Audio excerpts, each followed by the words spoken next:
G'day and welcome to Not the Farmer's Wife podcast. I'm CJ Steedman and I'm not the farmer's wife, I'm the farmer. I'm also a mum to MJ and OJ and a full-time off-farm worker. And like most farmers, I'm able to farm with the help of my family and my partner, who I call the handy helper.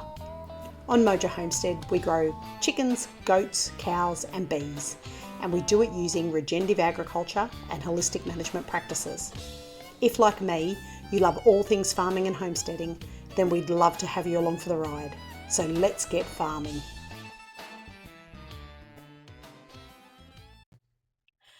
G'day everyone and welcome to another episode of Not the Farmer's Wife.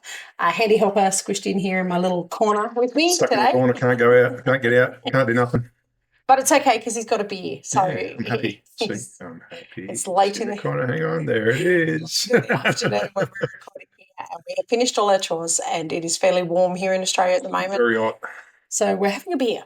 Right now, I don't know whether we're allowed to say that if it's going to be on YouTube or anything. But yeah, we're having a beer. We're adults. We're all adults. We don't get paid for our promotions. No, we don't. Even though I should. Great Northern, super crisp. In case you want to send us a case, a pallet, or maybe.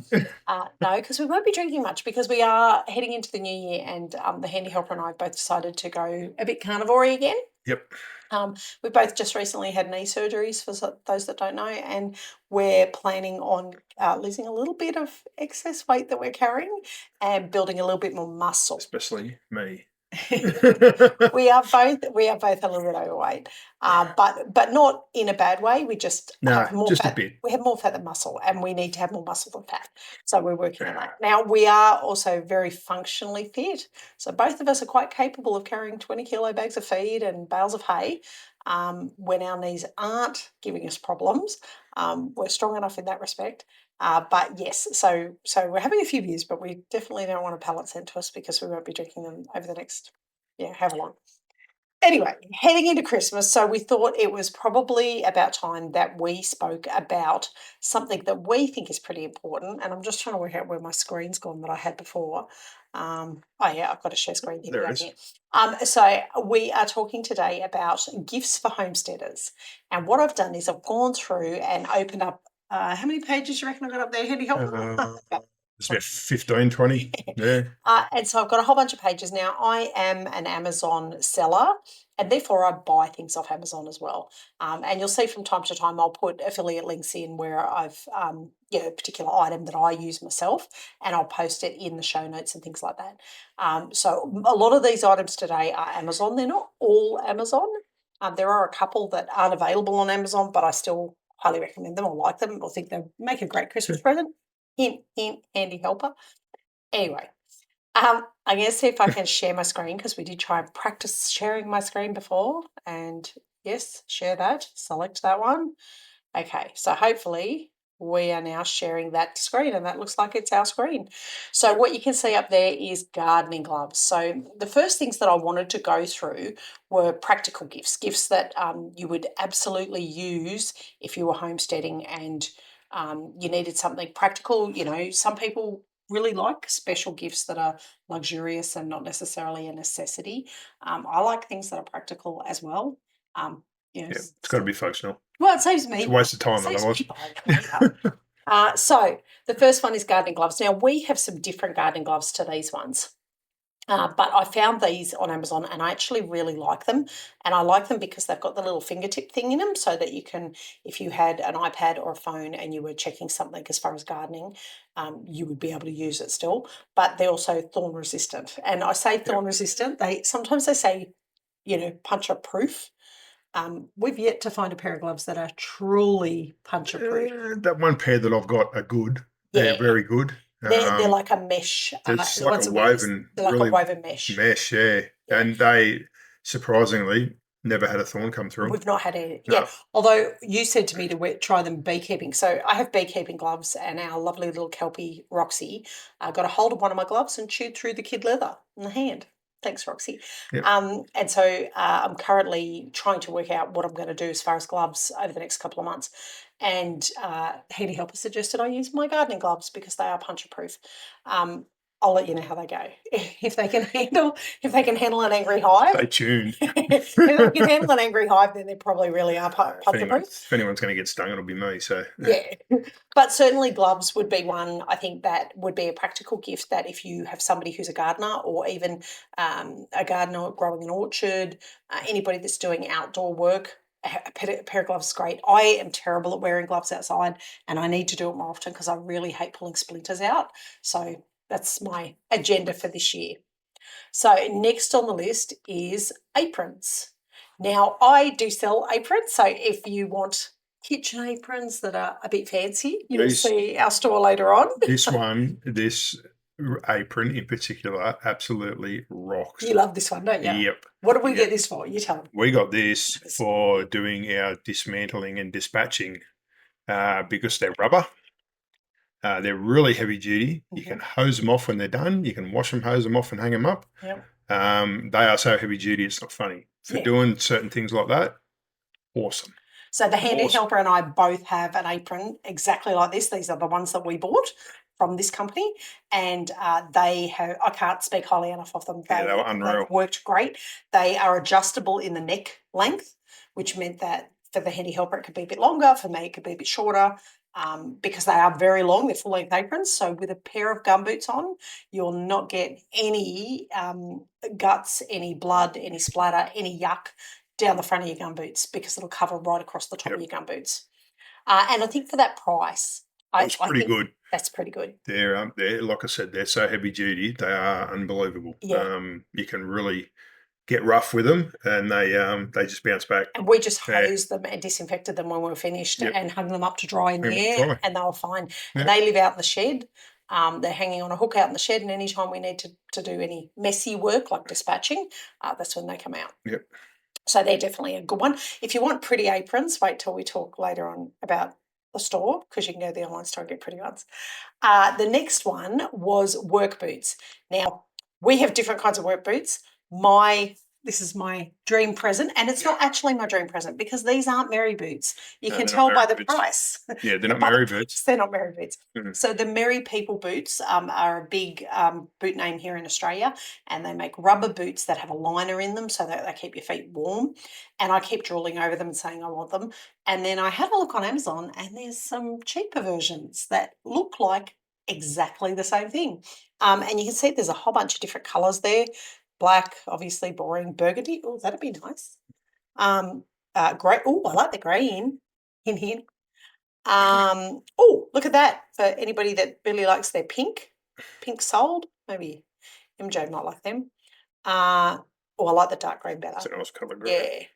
Yeah, I think the dark green is my favourite. But it's a nice colour green. Yes, but I'd like it. But these are a good boot, and they're not the other boots, the Merry People boots. They're awesome boots, but they're $160. These ones obviously are a bit cheaper, but they look almost identical. The quality looks pretty good. Yeah, it does look pretty good. And so I thought, if you've got somebody who's a practical person in your life who is always complaining that their feet are wet, cold, they're out in them. Sometimes people can't wear full-length gum boots either. Yes. They kill my calf muscles. Yep. Luckily enough, Roxy chewed one of mine. So mine are half the length now. Look at those sparkly ones. But these look good. Yeah, boots would be a good one, especially for our Northern Hemisphere friends. If you're going into Christmas in winter, then you might not want these if you're in deep, deep snow. But if you're only in mucky snow or, slush, as we call it, that's probably not a bad option. That's all right, actually. Yeah. Now, the next one I've got is clothing. And this one here, I actually have not gone out and bought these yet. But these are overalls that are built. Overall ones. Yeah, they're built for women. And it's an Australian brand. As you can see, they're built for plus-size women as well as, skinnier women. But they have some really cool designs with the buttons down the side. They've got the full-length ones. I'm trying to find one with the back of it. The back of them have tags, you can see on here. The back of them have got tags where you can clinch in the waist, just so you haven't got things flapping around. They come in full length, shorts, the whole lot. They also do a bunch of other things. And I'm trying to find it now. They do a bunch of other like jackets and shirts. I think this one here, that's the jacket and the shorts. But that's advertising the shorts, but it's both. You can get both there. Now they're not the cheapest. And I have yet to get a pair. I'm kind of been watching and waiting for them to go on sale to get a pair. I really like these sleeveless ones where you can wear a t-shirt underneath, but in if you're really hot, you could strip off. I'm not so sure about the backless ones. I'm not sure that the backless one would do it for me, but the price is a little bit high for me at the moment. So because I am the ultimate budget shopper, but the quality looks amazing. So if you've got a lady gardener who is always complaining about her clothes getting wrecked, this might be a really good option. Now the last one on out of the practical gifts that I was going to talk about was my water bottle, which it's actually not on my desk for a change. It's over there. I can see it from here. It is. It's sitting over on the kitchen bench. This is a water bottle that the handy helper got me only a couple of months ago. And I have fallen in love with it. I hadn't been carrying a water bottle with me, and therefore I just wasn't drinking enough water. This one keeps the water cold inside. So I left it in the car the other day. Yesterday. Both MJ and I, we've just joined a gym, and we had actually left our water bottles in the car because we hadn't planned to be inside as long as we were. And when we came back out to the car, we both took a sip. She's got a Frank Green, which cost her, I don't know, $80 or $90. No, a little bit less, maybe 80. This one, I'm assuming that's around the price you would have paid for it. And both of them, when we took a sip, the water was still cold, like not ice cold, but very much like it was cold water in there. There was no kind of temperature. It wasn't warm, that's for sure. No, it definitely wasn't warm. It had been in the car for a couple of hours. Yeah, it had been. So, because we're in there a lot longer than we planned. But I do like this one because it has a little loophole that you can hang on to carry it. And when you click it down, there you go. It says 24 hours cold. There you go. So that I didn't realise it did that. But yeah. But this little clip here, when the clip comes down, it locks it in so that the drink bottle can't open in your bag. And as I'm one of those people that just shove everything into a bag and go, it's handy to have it kind of locked down like that so it doesn't catch. Now, tools is our next one. And I might let you talk about this one. I'm going to surprise you because I put this list together while the handy helper was out doing animals because my knee's been hurting me today. But wait till you see it because this would be a present you'd like. Multi-tool. Multi-tool. Now, I think it's fair to say, how often would you need a multi-tool on a farm? Not all the time. So it looks really good. I already have like 2 of them, but that looks really good. You can never have enough, I say. Well, I figure you could have one in the car. You could have one in the goat shed. Multi-tool's awesome to have, especially that one has a carry pouch on it, which is good. You can chuck it on your belt if you're out in the paddock doing stuff. It looks pretty sturdy enough to be able to cut wire and bits and pieces. It looks like, I don't know what these other things are. I'm going to flick through to show. That's telescopic something. Yeah. I could actually do with one of these because my big bugbear is walking out to the feed shed and we have a Stanley knife in the feed shed that's supposed to stay in the feed shed. We sometimes have a Stanley knife in the feed shed. And it's for opening feed bags. Yep. And sometimes I go out to the feed shed and it's not in the feed shed. What do those dogs do when they get in trouble? They look. Don't look at me. Don't look at me. I didn't do it. So this one has got pretty much everything on it. Oh, look, it's even got a whistle. A survival whistle. Oh, it's got a bottle opener. Soul. That's a great one. So, look, these kind of tools, I don't think anybody, even if they had one already, you couldn't go wrong with a purchase like this, only because people would go, well, that's a spare one, I'll chuck it in the car. That's a spare one, I'll chuck it in the feed shed. Spare one, I'll chuck it up in the goat shed, or I can just see you attaching that to the motorbike. Yeah. So that if you're down the paddock doing something on the motorbike, you don't have to sit back up and grab something to come down and wire cut something or, dig a splinter out or things like that. So multi-tools are a great one. The next one in the tool section is what I was asking for Christmas from all the kids. Every time the kids said, what would you like for Christmas? I went, this is what I'd like. So I don't have one of these. And look, it could be a little gimmicky. Some people might say, well, you could just use, anything, your finger, your hand to dig a hole in the ground. But because I am such a shit gardener, having something like this, I feel like would make me a little bit more precision gardening. Precision I, gardening. d- I think it would. So I think it's pronounced hori hori, and it is a Japanese style garden knife. As you can see, it's got the measurements on there, millimeters and inches Yep. for our non-metric friends. It's got its own little pouch that it comes in and nice little timber handle. And it's got a serrated edge as well as a straight edge. I don't know why they're showing the little steel things in there, but these, what are they? Why is it showing that? It's showing that the handle's got The rivets. handle's solid and not going to fall off. And this one comes with a sharpener, which, you know how I love sharpening things. Every time I sharpen a knife, poor old handy helper cuts his hand with it. But it comes with a sharpener, which I thought was kind of cool. So I kind of have been banding that one around the kids and saying, hey, look at this. This is what I'd like for Christmas. We'll see how we go. Now, the next one is one that you could spend a fortune on, or you could just get one that functions. And this one is not, even though it's $179 and that's Australian, that's a cheap one. What's the brand called? Le Creuset? I think it's something like that. That French brand.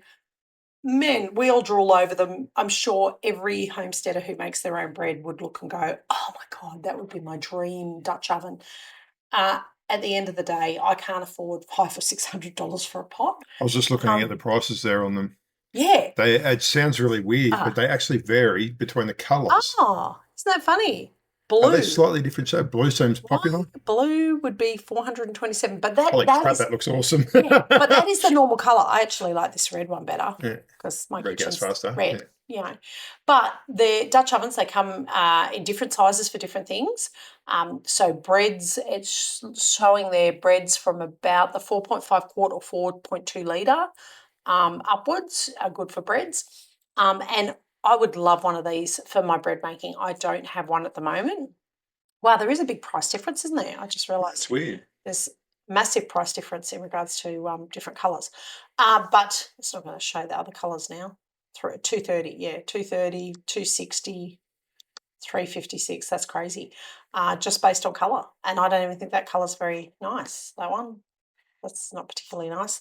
This colour, that was the colour I was trying to get on before. Oh, that's nice. That's pretty 356 though.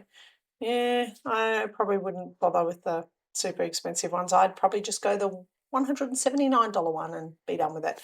But this is a great thing for cooking breads in. It's also great for cooking stews and things like that. You can cook on your wood-fired stovetops as well as putting it in an oven.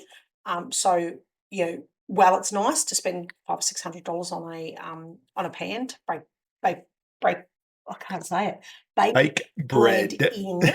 It's been a really long week, folks. It would be fantastic to have one of those. If you can get one for under $200 that does exactly the same thing, I'm okay with that. I am, like I say, the queen of budget shopping. I would probably hunt around and try and find one secondhand. But if you're looking to buy a new one, this is probably a good one to buy, I would think. So next is for our gardeners, a little handy one, is a seed keeping folder. Now, I found this, I was looking for seed keeping boxes initially. You can get little timber boxes where you have your little seed packets sitting in there and all the rest of it. And I saw this while I was searching and went, oh my God, I actually like that idea better because you can put the seeds into the pouches and you can see all the information on each page, and a little bit of my OCD would kick in and it'd probably be alphabetically ordered.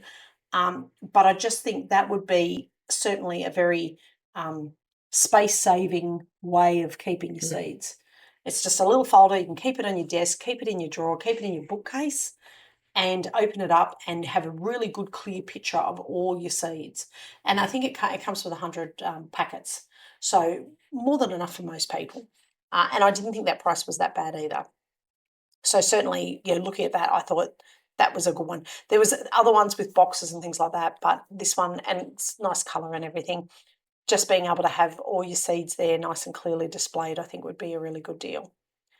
What do you think? That looks pretty cool. Yeah. I should have told you I wanted that before Christmas, shouldn't I? Yeah. Should have, could have, Yeah. didn't. Didn't. Anyway.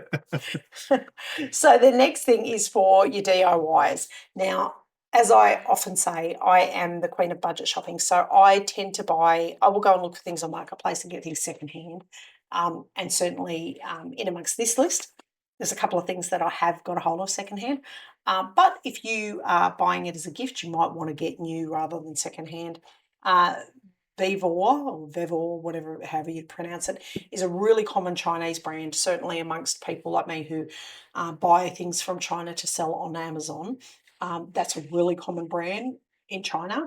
So the quality would be probably middle of the road. It's not going to be your Lehman's or, we don't have any stores like Lehman's in Australia, but for the American friends, it's not going to be Lehman's quality. So it's not going to be like an Amish made version of it. But it's going to be solid. They get pretty good reviews, Vevor, and they don't get a lot of returns. Looks pretty good. Yeah, and certainly as far as soap making goes. So it includes your actual soap making tray for putting your liquid soap in to set, and then it's got 2 different styles of cutter. It's also got a cutting board where you can line up your slab of soap and cut it into equal sized pieces of soap. And it also has a lid. Now, people would think, oh, what do you need the lid for? Believe me, if you live in a dusty environment, Yeah. one of the things we noticed every time I make soap, I do it in basically just a silicone tub like this at the moment. And what I notice is I always end up with dust sitting on top of the soap because you just can't keep the room perfectly dust free. I know some people who are right into soap making have special rooms that they keep their soap in that they keep dust free. I don't have the ability to do that. So for me, having a lid would be actually really handy. And price wise, it's probably middle of the range price wise. It doesn't come, yeah, so they're the pieces it comes with. Oh, it comes with bags, and it looks like bags and stickers to go on your soap as well. That's kind of cute, if you're making gifts for other people. But yeah, so a soap making kit is one. The next one is one that I actually got a hold of recently. I got a hold of a good one secondhand because, this one's very expensive. I couldn't find the version of the one that I had. So I've got one that I picked up secondhand. We have bushfire brigades here, so people that volunteer to go and put out fires if there's a fire on somebody's farm. And they have fundraising days. And when they had one of their fundraising days recently, they had a car boot sale. Everybody just brought along things they want to get rid of and put prices on them. And one of our neighbours had a smaller kit than this, but it had the plastic tub and it had the cheese press in it and had a couple other things that I don't have. And he said, oh, there's no culture in there for the cheese making. I said, that's okay. I'm not interested in that. He had $5 on it. So I was like, I'll have that. Thank you very much. This one is obviously much more involved and has a lot more stuff in it. It's got the cultures, it's got the rennet in it, it's got your liquid calcium carbotrate. I can never say what it is, but there's it's something that you put into cheese to make it set properly. It's got your curd knife, it's got a spoon, it's got a temperature, like a thermometer. It's got different baskets, a couple of different baskets and bowls, and a press for making harder cheese. So it's a pretty involved kit. It's certainly not just a little starter kit. This is probably better for somebody who's really getting into cheese making and has already had a go at making a couple of different cheeses. But certainly a cheese making kit, if you can't get it secondhand, or some people get a bit funny about buying things like that secondhand. Anything I get that's food stuff that's secondhand goes straight into the melt and soak and gets bleach soaked, and then we use it from there on in. But if somebody was really interested in getting into their cheese making, that might be a really cool gift for them. The next one is another one that I haven't got, but it's on the list. And that you can get so many different varieties of it, but I found this one, and this one is a pretty solid one. It's 5 litres, so it's not for the faint-hearted. It's for doing the serious stuff. And again, it's got a different price for a different colour. So the slightly more looks like a bit. It's actually quite a pretty colour, 189. The traditional brown is just 168, but it comes with the weights for the top. So you've got your stone weights there. and also the tamper to push the food down, so to make sure that it's you're mashing the sauerkraut, things like that down, but also it's another tool that you can use to push everything below the level of the liquid before you put your stones on. And then a really nice lid and some good size handles by the look of it. So that would be great for people that are starting to get into fermenting or baking sauerkraut or anything like that. What do you think? Interesting. You could have got me that for Christmas. God. At $168, I probably would have told you to go look on Marketplace. Yeah. Now, I should have mentioned at the beginning too, all of the things that I'm showing you here, there are all links in the show notes.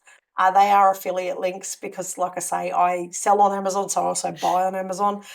So sometimes I buy things and use the affiliate links. Some of these, unless I've said that I already have that particular model or make, I haven't. The cheese making kit, I do have the Mad Millie stuff, which is the same brand, and I can speak very highly for it. But stuff like this, I don't have one of these yet. These are on my wish lists. So next on there is, and I do have some of this stuff, I don't have the Bee Castle brand, but I found this one and I think it's a really good little kit. That's a good starter kit, Yeah, Lawrence. it's a great starter kit. Just let me see if I can open that image up bigger there. So this is a great little kit as far as having everything that you would need for a starter beekeeper.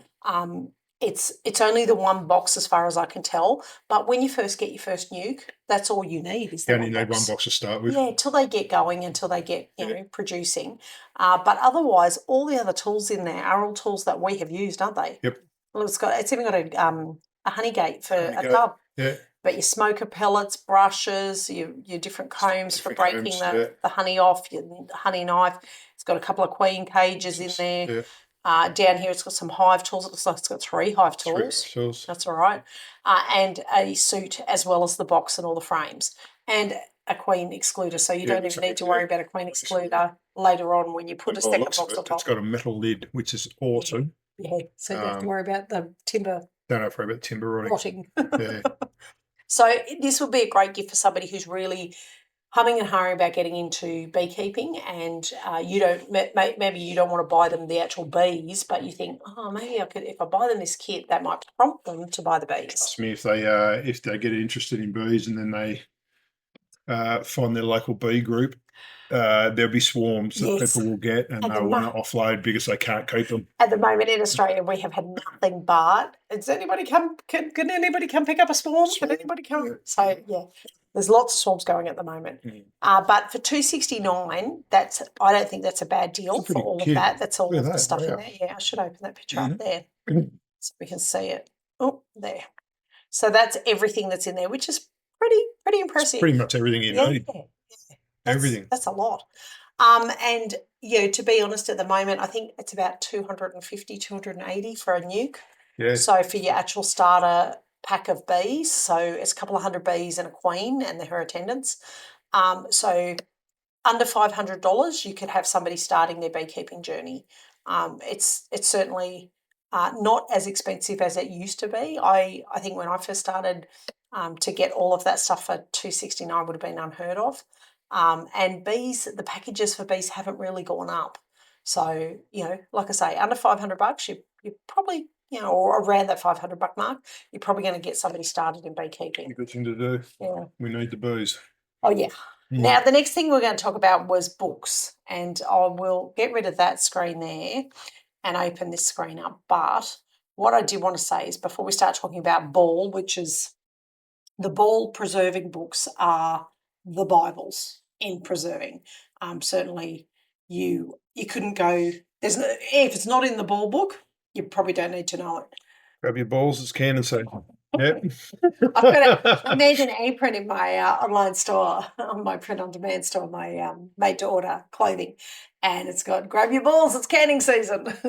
Bit of a play on, the fact that we all use ball jars, and we don't all use ball jars, but they are the longest running jars that are still being made. They're just good. They're good quality. Good quality. You don't break them. Lids are good. Everything's good on them. Seals are good. Yeah, you don't have to worry about opening it and finding out you're about to have botulism in your house. Yeah. But what I was going to say was, we are in the process, and it hasn't even gone to the editor yet, but we're in the process of getting our first book up and running. And from that, we will have a series of books called Ditch the Store, and they'll be all about raising your own livestock, raising your own vegetables, doing your own DIY stuff at home so you don't have to go to the supermarket. So keep your ears peeled for those. And also, your eyes. Yeah. you knew what I meant. And I'll also be doing some journals because I find it really handy. Even though I keep a lot of records on computer, I find it really handy. Sometimes I'm not at the computer and I want to just come in and quickly write something down, like, that I noticed that a particular goat needed worming, or that a particular chook, it doesn't appear to be laying, or something like that. I want to make a note of that when I know about it. So having a journal that you can just quickly write something in is really handy. So I'll be making some journals as well, because and there'll be journals that I will test run before I actually sell them. Yeah. So if they don't work for me, I won't be trying to sell them to anybody else. But out of all the other books, this is the be all. It's like the Holy Grail. That yeah, one. it is. It's the Bible, and I have learned so much from the ball. I've got a couple of ball books, and this one is probably one of the best in that it has the highest reviews. The most amount of people have bought it. I think it says there over 1 million copies in print. Yeah, and those that, like, nobody throws them out. People sell them if they're not using them anymore. They sell them secondhand, and they still are able to sell them. And I think that says a lot about a book. If you can sell a book secondhand after it's dog-eared and maybe got a bit of tomato sauce spilled on a particular page, if you can still sell it, it's probably a pretty good indicator it's a good book. Yeah, if it's in that 100%. much demand. So definitely, if you're interested in preserving or canning, or you know somebody who is, this would be a great book to get them. I know some people really like buying books at Christmas time. I used to always buy the kids, didn't I, a book each. Yep. They've all got Kindles now, so if I buy them a book, it's not really a book. It's just I add a book to their Kindle. Anyway, that's that one. Now, the next one, and I'm not too ashamed to give a plug. Beeswax wraps. Let me have a sip, because I'm a bit dry from talking. Who sells beeswax wraps? Handy helper. Geez, I don't know. They, these are our beeswax wraps. So they are made in China. I cannot find an Australian supplier who can make them. It's criminal. I wish I could. It's criminal that I wish no I one could. in Australia makes them. Yeah, I could hand make them, but if I hand made them, I'd have to sell them for $40 a pack. And I didn't want to be that person selling. That's a nice pun. What? I didn't want to be that person. I didn't realise I did that. So these ones, I obviously wanted these out into the universe at a reasonable price. So we had to go with Chinese made. If I can get a hold, there are a couple of companies in the US that make them, and if I can get a hold of them at any point where they will on-sell them to me, I would happily sell them in Australia for them. They're great. They're the best idea ever. Yeah. It saves you using cling wrap. You just put it over the things. You can see here, I've got some images there. You just squeeze it down and use the heat of your hand to seal it around the jar or the bowl or whatever it is. You can wrap fresh food in it, and you just kind of fold the edges. That image always used to bug me. That image doesn't really show up properly. When you wrap it around a sandwich, you join the edges together and roll them down, and it'll help seal so that your sandwich doesn't go dry. I need to probably change the images there for that.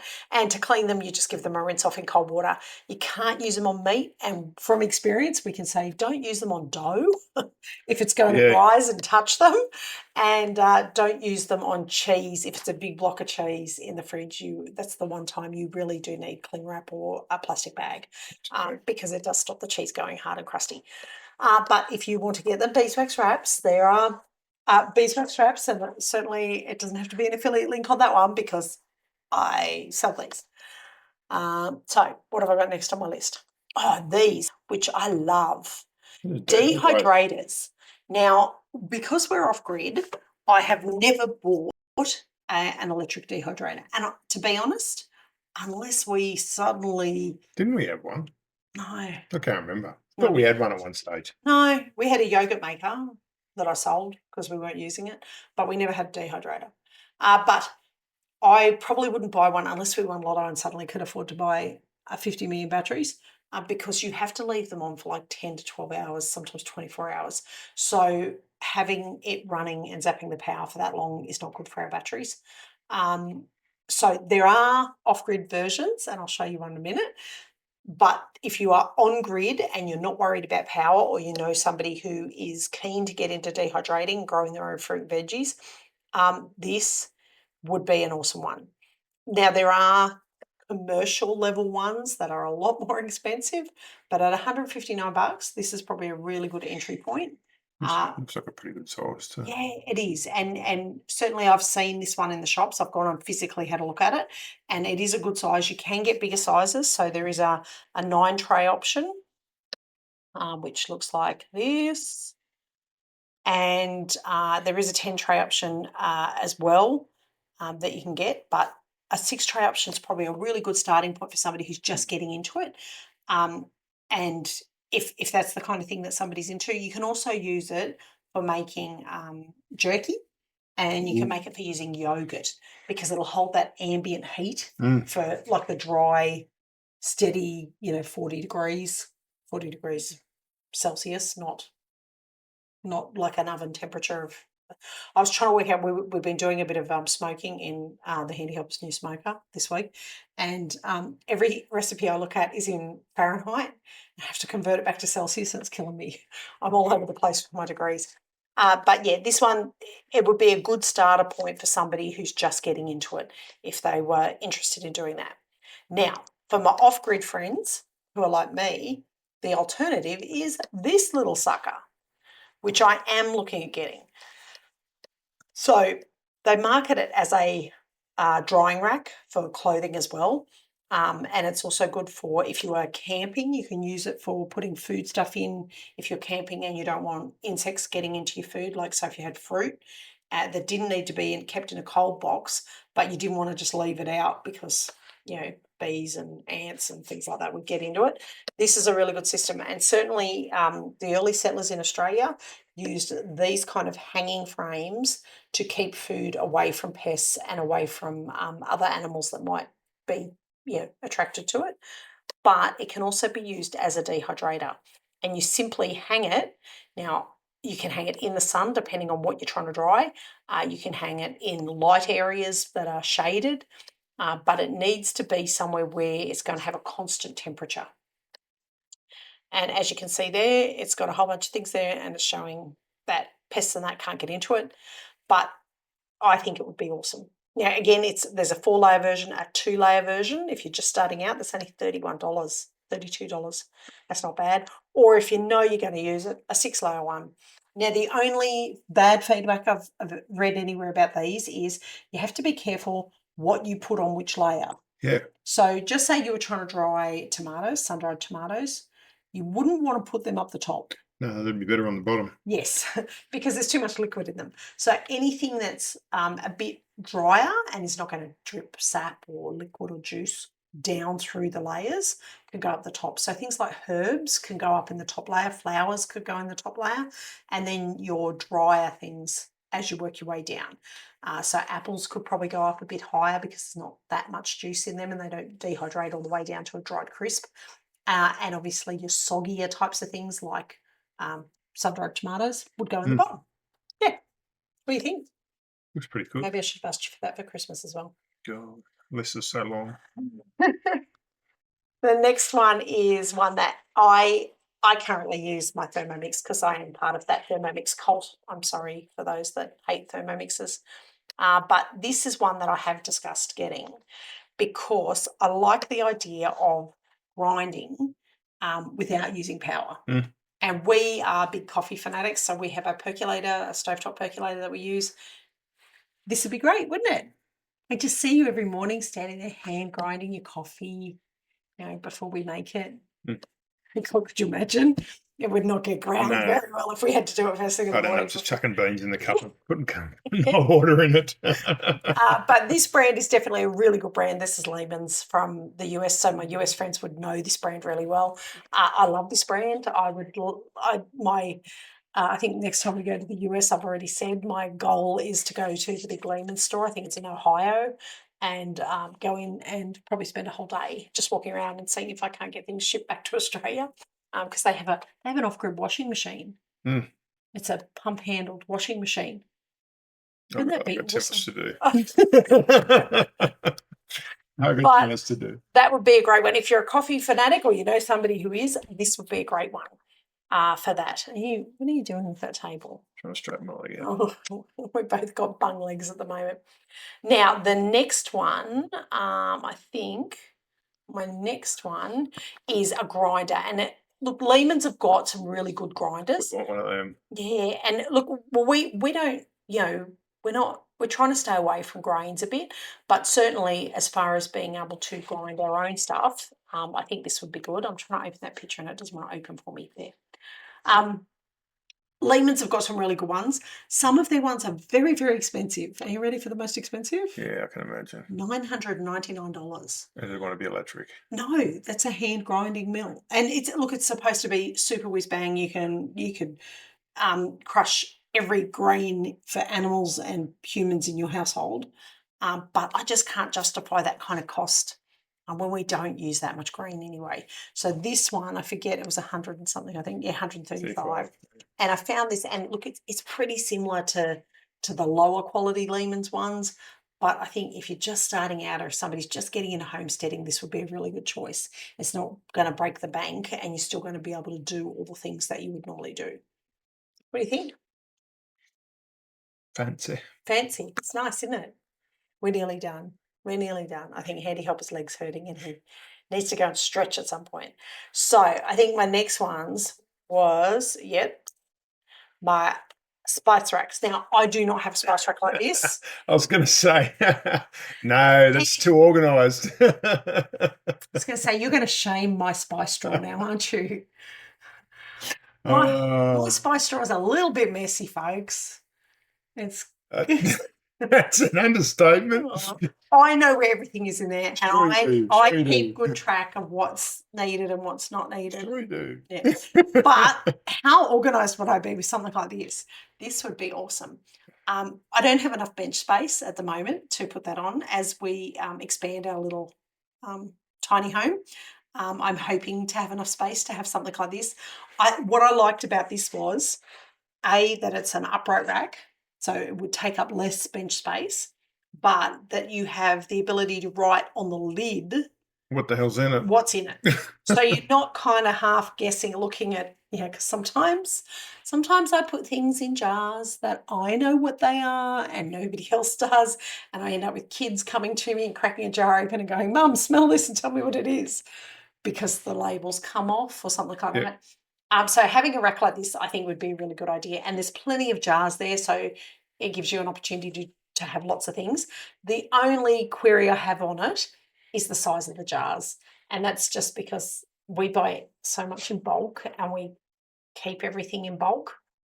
So I kind of feel like they're tiny little jars. Like, we go through a lot of cumin and fennel because we do butter chicken and things like that very often. We go through a lot of my Mexican chili paste, chili powder, because we do a lot of burritos and tacos and things like that. And a lot of Italian herbs because we're always eating spag bowl. So I think the jars would need to be a little bit bigger, but I really like the setup of this. I think this is good, and I think for the price, that's not a bad price. Good, $55. Yeah. So if somebody's just getting into that cooking stage, maybe they're smoking a lot of stuff in their brand new smoker and they need more meat rubs. Yep.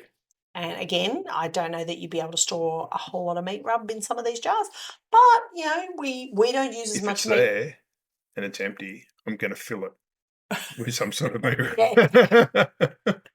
But we don't use as much meat rub as what they say to use, do we? No, I'm not savage. I don't like the crust 4 inches thick on it. No, and like we just did a brisket today, and it was sensational. And we probably used about a quarter of the rub, like in grams, that they said to put on, because we didn't want to overpower. We wanted the taste of the meat coming through. So but good spice. Right. Now I just need to move on. I think my next ones are my luxury gifts. And luxury gifts means going to a motorbike. No. My online made-to-order store. So this is not the Farmer's Wife store. And we have lots of things that are, I would consider to be slightly luxurious. The hooded snuggle blankets would be one of them. I love the seat covers. And our kitchen aprons, we have a whole bunch of kitchen aprons, so you can take your pick there. And then a whole bunch of seat covers as well. The cowskin ones at the start looked awesome. You like the cowskin ones, don't you? Yeah, I could just see that in your Land Cruiser. In the cruiser? Yeah. I like the more colourful ones. Actually, there's one with this Highland Coo on it. If you're for Scottish friends, Highland Coo. And I've got some seat covers that I did with that pattern on there, and I love those. I think they're gorgeous. Oh, there they are. Look at that. Oh yeah. I talk and it's there. But we've also got cushions and other aprons and phone covers and all kinds of things. So if you're after some luxurious kind of accessories or clothing or things like that, you can go to notthefarmerswife.com and check those out there. Now, another luxurious, I'm just having a look at my list over here. I love really good quality socks. And this company here is actually not very far away from us at all. And these socks are made here in Australia. They actually have, I think they're the last proper sock maker in Australia. Proper warm socks. Don't shoot me if I've got that wrong.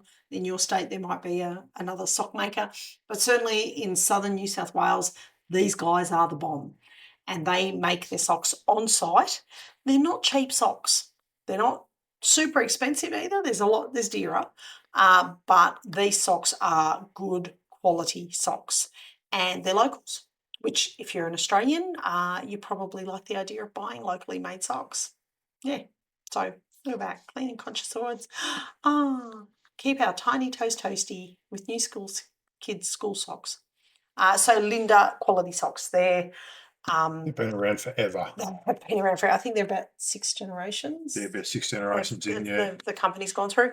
I actually want to take the kids up there for a visit because you can go and do a visit of their factory and buy socks on site. So, and they do all different colours and ones like that. So I was going to take the kids up there just for a drive because it's not that far from us. It's not far from us. Yeah. No. So that's a good one for luxury things. You can obviously buy wool scarves and things like that as well. But I think good quality socks, if they're homesteading and they're out in the middle of the paddock with their boots on, a pair of really good quality socks is going to make the world of difference to them. Yep. So next one is this is luxury. I put it under the luxury, but it's not really luxury. But solar-powered phone chargers. Wow. Do you think that'd be handy? I think that'd be handy. I reckon it would be. Yeah. Especially with our kids. But I'm thinking if you're out in the paddock all day, if you're out gardening or things like that. And you could sit on the dashboard. When you sit outside and you're working on something and you've got your phone running with Spotify. Yep. Yeah, so you've got music playing. Being able to plug it into this would just mean you'd come back in and your phone wouldn't be dead at the end of the day. Oh, maybe I should have got that for you for Christmas. Yeah, maybe I should have got that. How was it? It's only $50. I could have got you that for Christmas. You know. Still 3 days to go. So we live in regional Australia. We're never going to get it in time. As Amazon, I know, do really good delivery in other places in the world, but in regional Australia, we're kind of shit out of luck. So the next one I had was this really cool diffuser. I don't like electric diffusers because obviously being off grid, I don't like running things all the time that are drawing electricity. But I came across this one actually by accident. I wasn't looking for it and saw it and went, oh my goodness, how cute is that? Looks pretty fancy. Yeah. So it runs off a tea light and you just drop your essential oils in the top here and away she burns. Now, obviously it's a fire risk, so you need to not have it next to your bed or near curtains or things like that. But certainly, as far as cuteness factor goes, that's got to be a winner. If you're looking for somebody who's a little bit fancy and doesn't want necessarily homesteady things, I think that would be a lovely thing. Okay, now I'm just looking at the time and we're going to go over time, as what a surprise, you and me usually. Next one is stocking stuffers.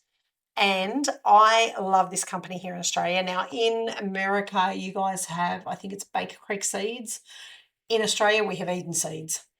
Eden Seeds have everything. Literally, they have every kind of seed that you would want. They have all the bulbs, the whole lot.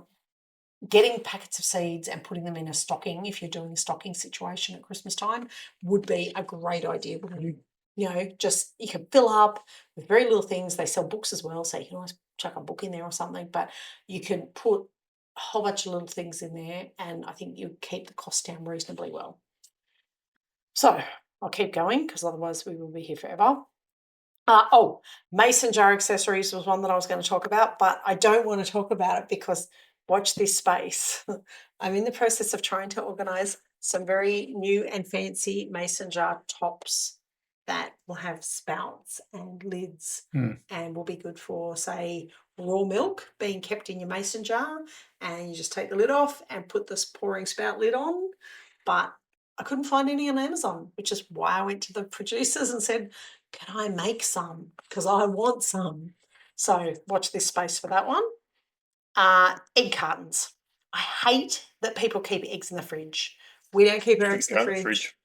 It's not good for them. It's okay if you're buying store-bought eggs, but if you're not buying store-bought eggs, don't put them in the fridge. Keep them in a cool place in your kitchen. They will keep much better. They won't absorb any odours or any crap out of the fridge. So long as they're unwashed, they will keep for a lot longer on the shelf. And I love this. That's pretty cool. How's that? That's pretty cool. They call it like it's a helter-skelter design, like the whirly jigger slippery slides. But that would be awesome because you would put them in date order and take them out in date order. So, you're always using your oldest first. And I think I don't know whether you get different sizes or different colours. No, I think. What you do. Oh, yeah, different colours. So silver and what's the other one? Oh, that just looks like silver again. Silver, black, and brown, it looks like. Yeah.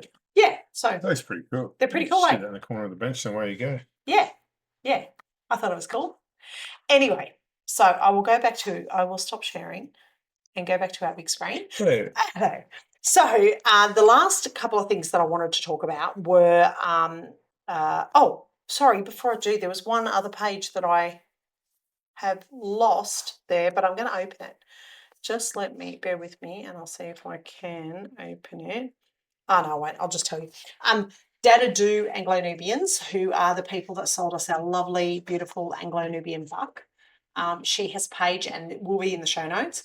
She has a Shopify store that she sells her handmade goat's milk soap on. Now, I make my own goat's milk soap, so I don't buy soap off her, but I know the quality of her soap because I am in contact with her regularly, and the quality of her soap is amazing, and she has so many different varieties. If you want handmade soap, very reasonably priced. As I say, the link will be in the show notes. Dadadoo Anglo-Nubian soap is just beautiful. Now, the other things that you can do for Christmas is handmade goods. Sourdough bread, pickles, chutneys, jams. Oh, stop. You love all the handmade ones, don't you? Yeah. Cheese, if you're into making cheese, you can make cheese and gift that to people. Sweets, things like goat's milk fudge. I just got given a recipe for caramel goat's milk fudge. You better make it. What a shame we're going carnivore. Can't have sugar. Now, the other thing is big ticket items. Now, the Handy Helper and I, we try to buy a joint big ticket present each year, don't we? Yep. And sometimes it works. Sometimes we're a bit stiff for cash, so it doesn't happen. And other times we do it. But the kinds of things that you could think about are chicken tractors or chicken coops if you're buying it as a family, like as a family gift. That would be a good one if you're just starting out. Greenhouse kits or grow lights or grow kits where you've got shelving or greenhouses. Don't do like we did and get a freebie off Marketplace and then Handy Help had to put it together. Yep, fantastic. Compost tumblers can be a bit expensive and they're quite bulky. So they're not something you'd necessarily surprise somebody with. And, some people might be mortified at getting that for Christmas and think, oh, I don't want that. That's not a very personal present. But other people would. I love it. Other people would love it. Other people would actually love it. So if you're a person who would love it or you think your partner would, compost tumbler, so you can get right into it. Solar panels, like our little, recharger for the phone. You could get portable solar panels that they could have on their car. or rainwater collection systems. New Year's Eve 2 years ago, or just before New Year's 2 years ago, we bought our water tank. Yeah. That was a $10,000 purchase, so it felt like a Christmas present. It does. And it was certainly a Christmas present a week later when we'd had 120 mil of rain, and it was almost half full. Now, the one that we're looking at getting this year, which we're not going to have it in time for Christmas, but any present that I buy around December or January, I just mark it down to being a Christmas present. Yep. And that is a gun safe, which is something that we're looking at getting ourselves as a joint present for each other, which, like I say, some people will be mortified by that. No. We're not. We're not. So that's it. That's the gift list that I could come up with. And, if there's something else that you can think of, by all means, shoot us a DM and let us know what you would have preferred to see on that Christmas list. If there's something that you think that we'd be interested in, we'd love to hear it. But otherwise, I think we have, this will be our last one before Christmas. It will be. Oh my goodness. It will be. I just realised. So the next time I speak to you will be just prior to New Year's. And we're probably going to talk about planning for the new year. I think that's probably a good time to next discuss. year for us is going to be a big year. So, we've got a lot of things. We've got a lot of things to do. A lot of things on the boil. And for us here in Australia, because we're in summer for New Year's, kind of makes it a little bit easier, I think, to go into that planning phase. Although, I don't know, maybe sitting in front of a fire with snow falling outside just once would be nice. Just once for Christmas, that would be nice. It's not going to happen for us unless we're overseas, you know that. No. Anyway, it's damn hot here at the moment. That is it for us this week. We hope you have an absolutely amazing Christmas. We hope you get to spend it with your family and you don't have to work. Neither of us are working this year on Christmas Day, which is nice. But it's because we're both injured. It's because we're both injured, that's why. But it's still nice not to be working on Christmas Day. So if you are a first responder or a nurse or any of our other special community service people who work on Christmas Day, thank you so much for your time and effort. Definitely. Thank you. We love the fact that there are people like us who put their hand up to work those shifts when most people want to be home with their family. Otherwise, have a great Christmas and we will talk to you just before the new year. Yep. Sounds good. Bye for now, everyone. Cheers, guys. See ya. Bye. Thank you so much for listening. From all of us at Mojo Homestead, we really hope you've enjoyed this episode. If you did, I ask just one small favour. Please subscribe and leave a review. Reviews help small podcasts like mine be more visible, so more people will know about us and be able to listen in. And don't forget to head over to www.mojohomestead.net/launch and check out our freebies. We love helping families start their homesteading journey. Remember, life's too short for store-bought eggs.